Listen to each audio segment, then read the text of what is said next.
The reflexive question that people will always have for me is, this is like a little thing you're doing just for the thumbs up. John Mayer talks about his calling beyond music, helping veterans with their mental health. We're seeing about 15,000 people in the hospital and about 1,000 dying each and every week of COVID. We speak with CDC Director Mandy Cohen about the 3 big respiratory viruses to look out for this winter, and how a game of chess led to a high school club's mission to fight loneliness.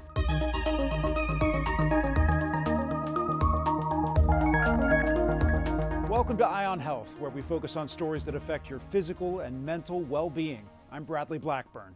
With travel nightmares, expensive gift lists, and family drama, the holidays can take a toll on your mental health.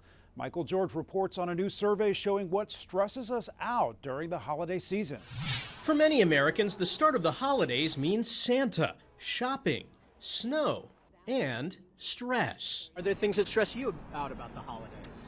Probably just seeing people that I haven't seen in over a year. Traveling, doing any kind of traveling always stresses me out. A mental health survey by the American Psychiatric Association finds nearly a third of Americans are more stressed out this year than last holiday season. And the top 3 sources of anxiety: affording gifts, finding gifts, and the cost of holiday meals. I think the first thing people can do is acknowledge that it can be a stressful time for a lot of people. Dr. Howard Liu says the holidays don't have to cause anxiety. He says instead of focusing on spending, focus on spending time with loved ones and lower expectations to make things easier on yourself. Just making sure that we give ourselves some self-compassion. That's going to be okay. It's okay to turn down some of those invites if they don't give us joy. And it's okay for our household not to look perfect when people come over. The holidays can trigger isolation, depression, and seasonal affective disorder. It's important to focus on your mental health and take some time to de-stress. I like an Epsom salts bath. I like to hang out with my cat, listen to really good music, have a glass of wine. A lot of walks in Central Park to decompress. Yeah, that's true. We use the park a lot to decompress. Giving yourself the gift of some personal time can go a long way towards keeping the holidays happy. Michael George, CBS News, New York. To help ease some of the stress over gift giving, the U.S. Public Interest Research Group is out with its annual Trouble in Toyland report. It highlights toys that can cause health and safety issues. Connecticut Senator Richard Blumenthal highlighted water beads and toys that use button cell batteries as 2 especially dangerous items on the 2023 list. There are some very, very perilous playthings out there that can send your child to an emergency room and turn a holiday into a tragedy. If swallowed, button batteries can burn through a child's esophagus in as little as 2 hours, and the injury can progress even after the battery is removed. Reese, she was a Spitfire. Trista Hamsmith's daughter Reese ingested a button battery in October of 2020. She died from complications 2 months later. You know, we said from the get-go that she was going to be a world changer because you could just tell with her spirited demeanor. Little did we know what a world changer she was going to end up being. Hamsmith helped pass Reese's Law, which goes into effect next year. It requires improved labels and packaging to warn parents and prevent accidents. December is also a time when respiratory viruses begin to really spread. Survey data estimates 38% of adults and children have received a flu vaccine, and 62% of adults over 65. Don't want to get sick over the holidays. Mark Rosenberg rolled up his sleeve at this pharmacy for a shot at staying healthy. He says his whole family gets flu shots every year. We want to try and keep each other from getting sick, and then when we have other family come and visit, we want to do our best to stop them from getting sick as well. For the latest on the flu season, as well as COVID-19 and RSV, Danya Backus spoke with CDC Director Mandy Cohen. Thank you, Dr. Cohen, for joining us. The CDC has seen a rise in cases of COVID, RSV, and the flu. Is there one virus that may be more concerning than the others, or are we just seeing a typical surge in winter respiratory viruses? So now that we're past Thanksgiving, we did traveling and we were gathering, we are seeing more viruses circulate as we would expect at this point in December. We're seeing the flu season well underway and starting to spread across the country. For COVID, we had seen a late summer surge that had come down, but it is going up again now. And unfortunately, COVID is still causing the most hospitalizations and death of any of these viruses. So we still have to remain vigilant against COVID. But don't forget flu and RSV as well. We are seeing RSV across the country and even peaking in some of the states in the South. Dr. Cohen, can you talk a little bit about what this season looks like with respiratory viruses, let's say versus last season? And are there any predictions about how the rest of this season will play out? Well, last year we had a pretty bad season, meaning we saw a lot of flu, a lot of COVID, and particularly a lot of RSV impacting our kids. This year, what I would say is we're seeing a pretty typical season, but that does still mean many folks getting flu and COVID and RSV. We're seeing about 15,000 people in the hospital and about 1,000 dying each and every week of COVID, just to give you an example. So we are seeing a lot of virus still circulating, which is why get vaccinated, get tested, get treatment. Those are still really important tools that we need to do to protect ourselves.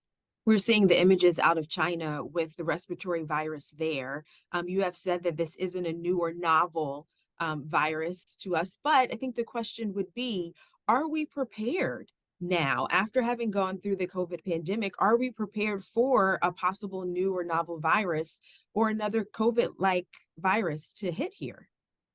So what I would say, what we are seeing in China, again, is nothing new in terms of no new virus, as in terms of what we know right now. They're seeing a mix of winter viruses that we were just talking about, flu, COVID, RSV, and mycoplasma, which is a type of pneumonia you could get.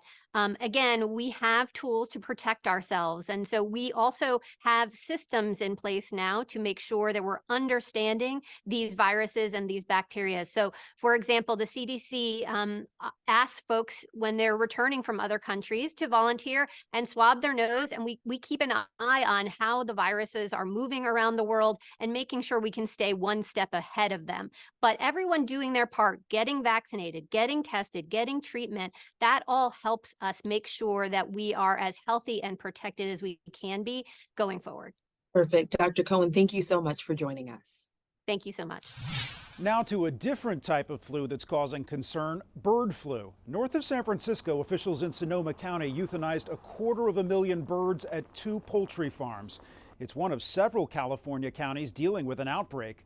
Health officials are warning residents to avoid dead or diseased birds. Last night, my wife and I received text from the San Benito County Emergency Management Organization telling us to be aware of the avian flu. San Benito County public health officials say the chances of people getting bird flu are minimal. Symptoms include fever, cough, sore throat, vomiting, and diarrhea. Just to be cautious, we tell people, don't handle any dead birds that you may find. Infected birds may show signs of weakness, lack of coordination, and respiratory distress. The National Transportation Safety Board hosted a summit to address pilot mental health issues. Aviation, health, and federal experts came together to talk about barriers keeping pilots from seeking treatment. Skylar Henry reports from Washington. I made the decision to ground myself and start an antidepressant. United Airlines pilot Troy Merritt says he made the difficult decision to step away from the cockpit 1 year ago to seek treatment for anxiety and depression. But months after starting medication, he has yet to get his medical certificate back from the FAA. These evaluations, consultations, and medical visits have cost me over $8,000 out of pocket. On Wednesday, the NTSB hosted a panel in Washington to evaluate the FAA's mental health policies, which some experts argue are outdated and cause pilots to lie about their conditions. The pilot could have a letter from a world-renowned psychiatrist that says he's fit to fly, and that still will be ignored by the FAA. Ann Saw and Alan Hauser say their son John, an aviation student who battled depression, suffered in silence before taking his own life 2 years ago. We did not know he was suffering from feelings of emptiness and sadness prior to his death. The FAA recently announced it's creating a new committee to help break down barriers that discourage pilots from reporting mental health issues. the choice shouldn't be flying and not disclosing, flying and not seeking help and risking your own health. Off-duty Alaska Airlines pilot Joseph Emerson was indicted on 83 misdemeanor counts of recklessly endangering another person after allegedly trying in October to shut off a passenger jet's engines mid-flight. The 44-year-old told authorities he was on magic mushrooms and struggled with depression and lack of sleep at the time. Skylar Henry, CBS News, Washington. Last year, Congress enacted its first major change to the Food and Drug Administration's ability to regulate cosmetics since 1938, and it's set to go into effect at the end of this month. The Modernization of Cosmetics Regulation Act creates compliance obligations for manufacturers, packagers, and distributors. For the first time, the FDA will have the ability to force a recall of harmful products, but that's only after the products are available. So other things that they'll be able to do is the FDA will be able to get a list of ingredients. Like, it's going to be the first time that the FDA will be able to see what is in the products that we use. Victoria St. Martin has been following this story. She is a health and environmental justice reporter with Inside Climate News.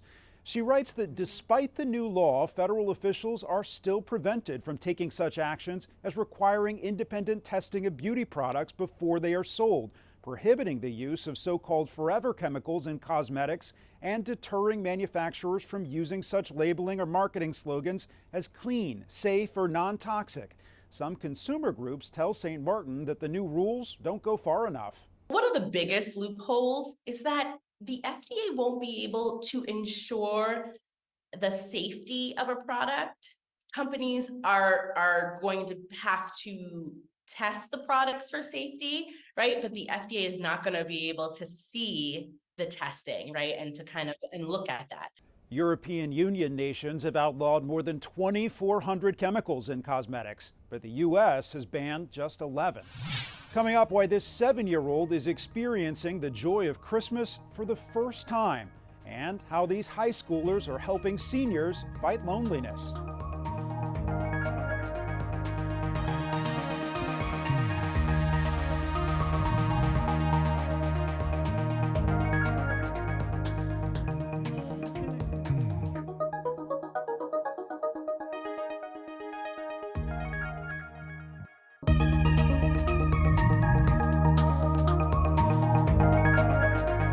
Welcome back. The World Health Organization recently declared loneliness a global health issue. And according to the U.S. Surgeon General, about half of American adults are experiencing loneliness. That puts them at risk for physical effects like heart disease, diabetes, obesity, weakened immunity, and sleep problems. CBS News Chief Medical Correspondent Dr. John LaPook shows us how one program is helping seniors expand their social circle while teaching life lessons to younger generations. For these high school teenagers, spending the afternoon with people old enough to be their grandparents is their idea of a good time. Every Thursday, a group from the United Nations International School visits this New York City skilled nursing facility. Okay, I got one. For an afternoon of competition. Wait, that's not how you spell your and conversation. Parents want to raise the home. It's the brainchild of 17-year-old Max Hochman, who started playing chess with his family at the age of 4. I started thinking about it during the COVID-19 pandemic, when I heard about how my grandfather was kind of feeling lonely. I decided to just pick up the phone one day and call him and ask him to play chess online with me. I saw how that really improved his mood. I thought how could I bring this to my community in NYC? That online chess game with his grandfather in Florida has morphed into 60 students visiting 3 facilities every week. I love all types of music. Much to the delight of residents like Lori James. You know, I'm seeing a lot of talking and very little chess playing. Is that what usually happens with these things? Yeah, sometimes, yeah. Because that's how you connect to one another. It seems like there's a lot more going on here than just chess. Actually, there's dominoes also and Scrabble, but there's a lot of conversation. Sometimes we don't play any board games at all. We just have a conversation. So it's really about the connection. We're so pleased to be learning from the residents at these homes. Maria Alomar introduced Daria Murnia to the game of dominoes. You said to me that the people in East Harlem, is that where you're from? Yes. They take dominoes very seriously. Very seriously, yes. What do you mean by that? When they're playing, they're making sure that their domino is shown It's slam it down. Uh-huh. It's the banter back and forth. So there's a little attitude. It's a lot of attitude. I thought the challenge was to build the most intricate structures so you can knock them down. But I found out that it's a much more complex game than that. I won one game, but who's counting?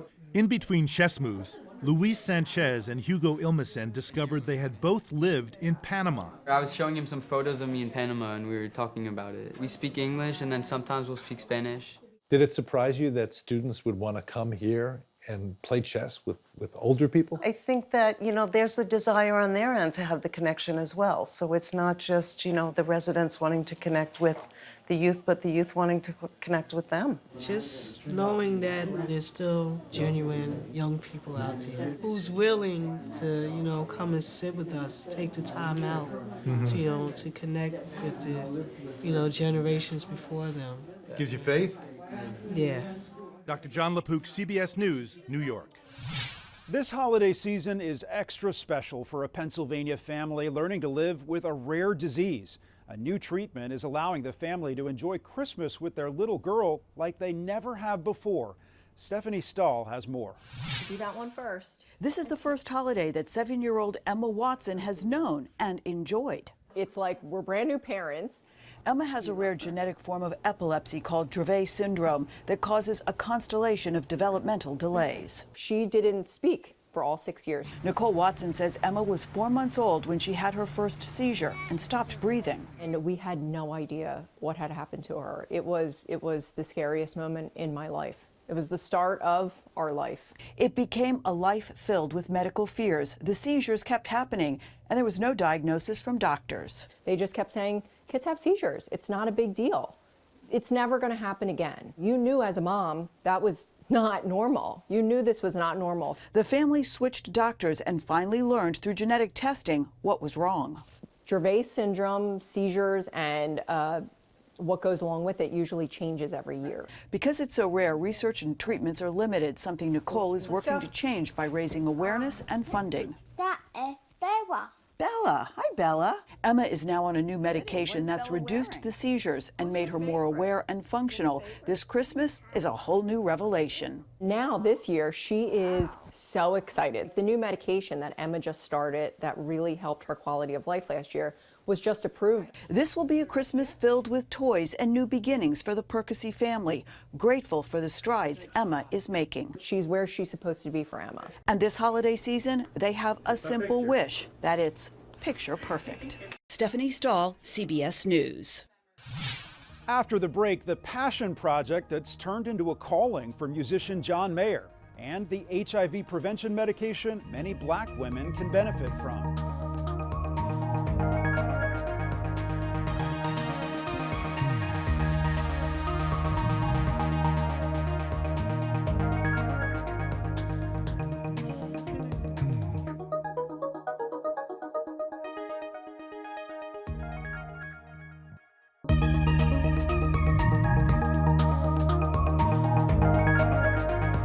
Welcome back. Beginning with World AIDS Day on December 1st, this month is a time to raise awareness about HIV and AIDS. The CDC is especially focused on the barriers Black women face in their fight. That's because Black women account for more than half of new HIV infections among women. Danya Backus has more. After starting a relationship with a partner living with HIV, Britt Williams wanted to keep herself safe. One of my go-to phrases is don't let HIV get in the way of love. She thought the HIV prevention medication, PrEP, or pre-exposure prophylaxis, was not for women. She learned she could be taking it. I continue to use PrEP because it's one less thing I have to worry about as someone who's actively dating. Williams now wants other Black women to know they too can protect themselves. PrEP is 99% effective at preventing HIV. There's been some substantial progress that we need to continue in young and gay bisexual males, but we haven't seen anywhere near that progress for Black women. Dr. Robin Neblett Fanfares with the CDC. Its She's Well campaign aims to improve awareness. So much of what we see when we think about disparities are really because of long-standing systemic inequities, and those can really impede access to HIV testing, prevention. National HIV consultant Leisha McKinley Beach says many Black women don't know prevention is an option. The commercials make it appear as if it's only for men. If we are serious about ending the HIV epidemic, then there's got to be equity in resources. Williams was finishing her PhD when she had trouble getting her PrEP prescription. As an education professor, she now focuses her research on Black college women and HIV/AIDS. This ended up becoming part of my life's work, and it's a way of helping Black women understand that you can have healthy partnerships. She says knowing how to protect yourself is key. Danya Backus, CBS News, Los Angeles. For more than a decade, John Mayer has been on a quiet mission to help veterans heal from PTSD. Jamie Yuccas spoke with the singer-songwriter about his role in researching veterans' mental health. I can't feel the love I want. All alone on stage, John Mayer's solo tour is a showcase of his craft. Engaging with audiences has kept Mayer motivated, not just in music, but also in charity work with veterans. Did you always know that eventually being a rock star would lead you to do more in the world? No, I didn't want anything but for me.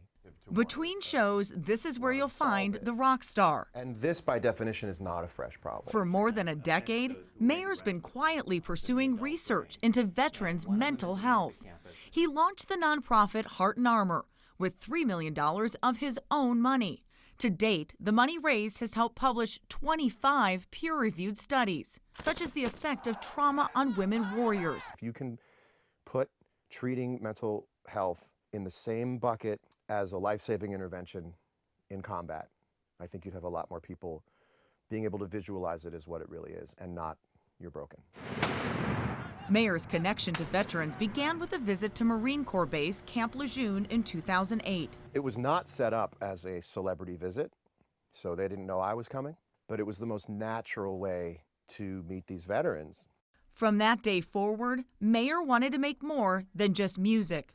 The elephant in the room is that I'm a musician by trade, and I think the reflexive question that people will always have for me is, this is like a little thing you're doing just for the thumbs up. The more I do it, the more I want to do it, because I can see the traction. Gerard Chacron is Heart and Armor's executive director. What body of work are you most proud of that wouldn't have been possible without John's involvement? The big one is looking into the internal circuitry of the brain and how the brain can change for the worse when it's traumatized, but also how it can recover and how the brain can get better. Heart and Armor includes community outreach. Volunteers like former Army Sergeant Andre Rogers can recall what it's like to suffer alone. In Iraq in 2003, he witnessed unthinkable horrors. Once home, he couldn't cope. Alcoholism, substance abuse. Did you know you had PTSD? I did not. After seeing just a lot of bodies and people on fire, cars burning with people in them, buses. Small town boy from Mississippi, I wouldn't have never thought I'd see something like this. But with treatment and the support of Heart and Armor, Rogers went from homeless to healing to now helping others. What does Heart and Armor mean to you? It means so much. The insurmountable support that they give me to serve. Service is my medicine, Mayer covers all the overhead, so every dollar raised goes to research. It means that this is no longer about record sales or fame, but it's just down to touching people with music, getting people through tough nights with your music. From this point until my last breath, we do this as a calling. One of the studies the organization looked at was why Black veterans weren't responding as well to treatment as white veterans when it comes to PTSD. Well, it turns out there are layers of racial trauma that had never been considered before. It's that type of information the organization hopes to look at, receive more data, and then be able to use it with the broader population. Jamie Yuccas, CBS News, Los Angeles. That's this week's Eye on Health. I'm Bradley Blackburn. Thanks for joining us, and be well.